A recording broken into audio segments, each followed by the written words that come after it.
पहले इसरो और बाद में जियो और एयरटेल को बर्बाद करने चले थे एलन मस्क। मोदी सरकार ने ऐसा रगड़ा कि अब स्टार लिंक का नहीं हो पाया दूर दूर तक लिंक। टेस्ला पर एलन मस्क ने दिखाया था चीन वाला प्रेम, मोदी को नहीं आया था रास। पहले एलन मस्क के इंटरनेट का काटा पत्ता, अब एयरटेल को दे डाला ग्रीन सिग्नल। पंगा लेकर तो बेटा राज तो छोड़ो, एंट्री तक नहीं मार पाओगे। बात एलन मस्क की हो रही है। भारत के भी लाखों लोगों के मोटिवेशन है, लेकिन जितना मामला बाहर दिखता है उतना है नहीं। ये मस्क साहब चीन के तगड़े यार रहे हैं। चीन प्यार में इन्होंने भारत में अपनी टेस्ला कार की यूनिट तक नहीं लगने दी थी, लेकिन अब मोदी ने इसकी ऐसी काट निकाली है कि इनके असल सपने चकनाचूर होने वाले हैं। दोस्तों, पूरी कहानी आपको बताता हूं। दरअसल होता क्या है, हमारे पीएम मोदी भी इनके कभी मुरीद हुआ करते थे। इनकी पूरी तरह से automatic car, electric car Tesla के अमेरिका वाले हेड ऑफिस में भी वो पहुंचे थे। इनको तगड़ा न्योता दिया कि वो अपनी कार की मैन्युफैक्चरिंग भारत में करें। भारत पलक पावड़े बिछाकर उनका स्वागत करेगा। लेकिन मस्क का प्यार भारत से कम और चीन से ज्यादा निकला। वो टस से मस नहीं हुए, उल्टा मोदी को ही नसीहत दे डाली कि मोदी साहब, ये जो आप विदेशी कारों के इंपोर्ट पर जो भारी भरकम टैक्स लगा रहे हो वो कम करो। मोदी जी भी इसे कम करने को तैयार हो गए कि टैक्स में तो टेस्ला को छूट मिल जाएगी, और टैक्स ही क्या, बहुत सारी छूट और भी दे दी जाएंगी, लेकिन कार अगर भारत में बनाई गई तो, वरना तो छूट वूट भूल जाओ। अब एलन मस्क भी ठहरे जिद्दी पक्के, नहीं माने साहब।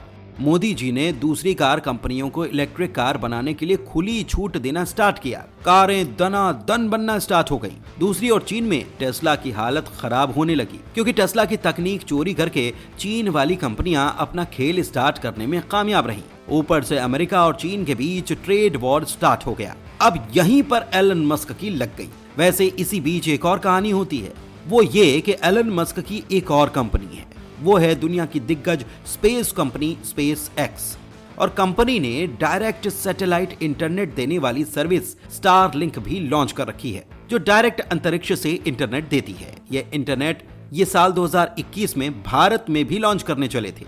बाकायदा भारतीयों से $100 एडवांस में ले भी लिए थे, लेकिन जब मोदी सरकार को इस बात का पता चला तो इनके पत्ते काट डाले। भारतीय एजेंसियों ने इनको बोला कि तुरंत बोरिया बिस्तर समेटो, पहले लाइसेंस लो, भारत में डेटा स्टोरेज फैसिलिटी बनाओ, फिर इंटरनेट बांटने की सोचना।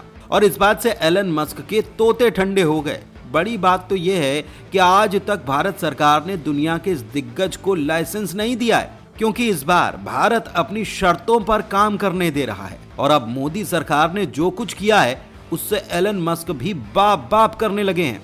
दरअसल इनकी कंपनी को तो अब तक लाइसेंस नहीं दिया गया, लेकिन वन वेब इंडिया के सैटेलाइट सर्विस को मंजूरी दी गई है। दोस्तों, ये एयरटेल मोबाइल वालों की ही कंपनी है। भारत में अब वन वेब की तरफ से कॉमर्शियल तौर पर सैटेलाइट इंटरनेट सर्विस को लॉन्च किया जा रहा है, और इसके रेट्स बहुत ही कम होने वाले हैं। यानी कि स्टार लिंक से बहुत ही कम रेट पर यह सैटेलाइट ब्रॉडबैंड इंटरनेट भारत के दूर दराज इलाकों तक पहुंचाया जा सकता है। इसमें ना जमीन के ऊपर और जमीन के नीचे कहीं भी केबल बिछाने का झंझट है, और ना ही कोई तार जोड़ने का तामझाम। बस एक छोटी सी कॉम्पैक्ट छतरी लगानी है, और धरती से सैकड़ों किलोमीटर ऊंचाई पर चक्कर लगा रहे सैटेलाइट से इंटरनेट सीधे आपके घर तक पहुंच जाएगा। जैसे आज डीटीएच से आप टीवी पर कई चैनल आसानी से देख लेते हैं। चूंकि डीटीएच सर्विस एक दो सैटेलाइट से ही चलती है, लेकिन इंटरनेट के लिए सैकड़ों नहीं बल्कि हजारों की तादाद में सैटेलाइट लॉन्च हो रहे हैं, जो लंबा चौड़ा जाल बिछा चुके हैं। दोस्तों, बेशक इस मामले में एलन मस्क का इंटरनेट वन वेब से बहुत आगे है, लेकिन वन वेब पहले लॉन्च होकर बड़ा फायदा ले सकती है। वन वेब इंडिया पहली कंपनी है जिसे तुरंत ही भारत सरकार की तरफ से कॉमर्शियली भारत में सैटेलाइट इंटरनेट सर्विस को लॉन्च करने की मंजूरी दी गई है। इस कंपनी को इन स्पेस ने मंजूरी दी है, जो एक केंद्रीय एजेंसी है और देश में सैटेलाइट इंटरनेट कनेक्टिविटी की पूरी देखरेख कर रही है। दोस्तों, आपको याद तो होगा ही कि कुछ वक्त पहले इसरो ने इसी वन वेब के 72 सैटेलाइट्स को लॉन्च किया था। मतलब इसका मामला पूरी तरह से देसी है। दोस्तों, सैटेलाइट इंटरनेट सर्विस को सैटेलाइट यानी कि उपग्रह की मदद से एक स्थान से दूसरे स्थान तक पहुंचाया जाता है। इसके लिए पृथ्वी की निचली कक्षा में एक सैटेलाइट को छोड़ा जाता है, जो इंटरनेट पहुंचाने का मुख्य सोर्स होती है।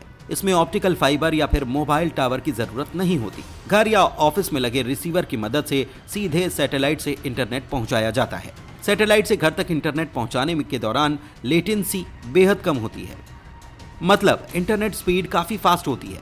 आज की डेट में स्टारलिंक जो इंटरनेट सर्विस दे रहा है उसकी स्पीड 200 एमबीपीएस से भी ज्यादा है, जिसको अगर हम हमारे गांवों में पहुंचे बीएसएनएल के इंटरनेट से कंपेयर करें तो वो अभी भी 100 एमबीपीएस तक ही है, और वो भी बहुत ही कम गांवों तक पहुंचा है। लेकिन सैटेलाइट इंटरनेट को तो आप घने जंगलों वाले इलाकों में भी पहुंचा सकते हैं।